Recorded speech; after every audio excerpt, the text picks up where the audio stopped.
Black History Month, and oh, let me cut that off, man. Let me cut that off. Let me stop that. Get your ass in here, boy. I'm here now. And man, you know, I was gonna do a Black History Month stream, and I said, you know what? I got to reading and got to researching, and damn if I didn't find out something even more interesting on the first day of Black History. I found out Obama can't build that. And we're gonna jump right into it here. Obama can't build that. That's gonna be the theme of this stream here. And let's see how we jump right into it. Let's see what we got here. This was about 8 years ago. Yeah, 8 years ago, give or take. And Obama, he can't build that. And we're gonna listen to some of the residents in Obama land, Chicago land.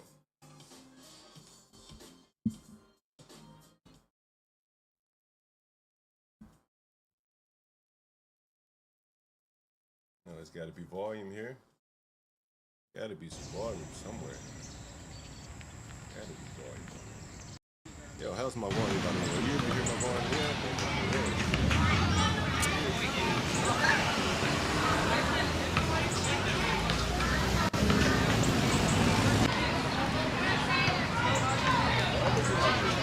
But I think mostly for the future, for young people, it will give them the history and the continued history of Chicago and of the president himself, and how he got to be where he was by coming to Chicago, because he came to Chicago and he lived in Hyde Park. He's got grassroots. He started with community work, and he moved up through politics and became a state senator.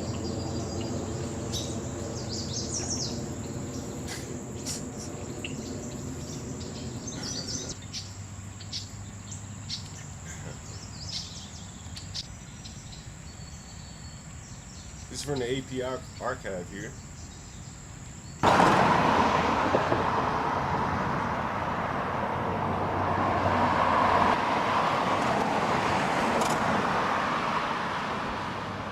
Yeah. So they can walk over there and say, wow, we had a community activist become president, and we got a library with his name on it, honoring him. Yeah. Oh, that's great. That's great. You can make it happen. It's great.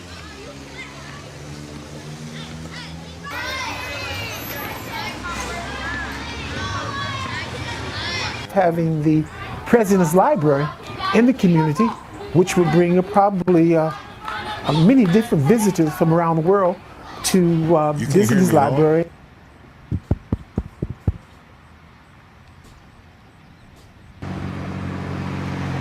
Are you not able to hear me at all? Strategically, it's the best spot.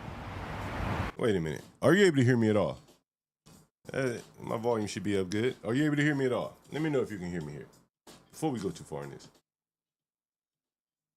I'm assuming you can hear me. Let's see. We have Lakeshore Drive, which you can get off of. You have Stony Island, which turns into Lake Park. And you have the Metro train. Then you have the buses. And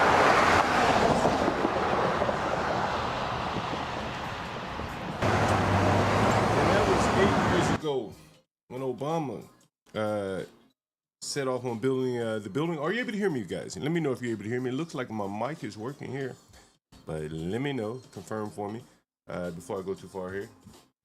But anyway, that was 8 years ago. We know one of you guys confirm you can hear me here. And 8 years ago, Obama set out to build a building, a library in the South Side, and he came back about 10 months ago. And here's a video of him returning back to the library here. It's always slow here, but we're gonna see if we get it going. And so he came back to the library, and here's a video here, some construction updates. And here's Obama, he's looking on here. Yeah, it's always buffering, what the fuck. And I got 32 gig of RAM here. And here we go. This is what the the building is gonna look like once this is kind of the start of it, I guess. And let's see if we can get going here. Get going. Where is the sound? Along with the anticipation of the Obama Presidential Center's Some community groups still have concerns about how the massive facility will negatively impact longtime Southside residents. Despite the existence of a community benefits agreement for the Woodlawn neighborhood, Savannah Brown, a housing organizer with STOP, or Southside Together Organizing for Power, says she's seen huge rent increases and million-dollar homes being sold in the area since the project broke ground. The Obama Presidential Center and campus occupies just over 19 acres and is located at 63rd and Stony Island Avenues. It's hard to get excited about something that, will likely push folks out. Just 8 years ago, they were all excited. That have been living here for a long time. The voiced apprehensions come as the Obama Foundation says former President will be in town to preview a 2-story prototype of a digital media experience. What in the hell here? I mean, anyway, Obama's coming to It's called The Power of Words. Meanwhile, Obama Foundation officials announced plans to break ground on its programs and athletic center on Monday. And while organizers say the building will serve as a hub for activities and gatherings for the community, some critics remain skeptical and want a housing preservation agreement for the South Shore neighborhood and its residents, but also for the city-owned block near 63rd and Blackstone to be set aside for affordable housing. It makes sense that those folks who have been pushed out get that front row seat to that neighborhood or to the resource. When completed, the campus will also include a Chicago Public Library branch, an indoor winter garden, and a park-like space. If the schedule holds, the Programs and Activities Center, along with the park space, should open in late 2025.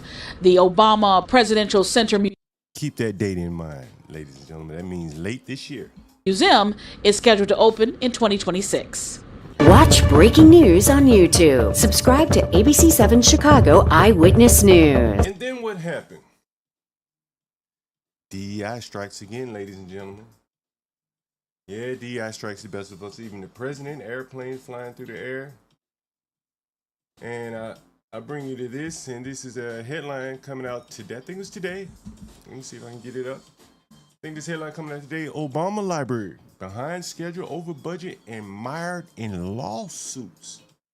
He can't build that. He can't build that. A federal lawsuit reviewed by Newsweek.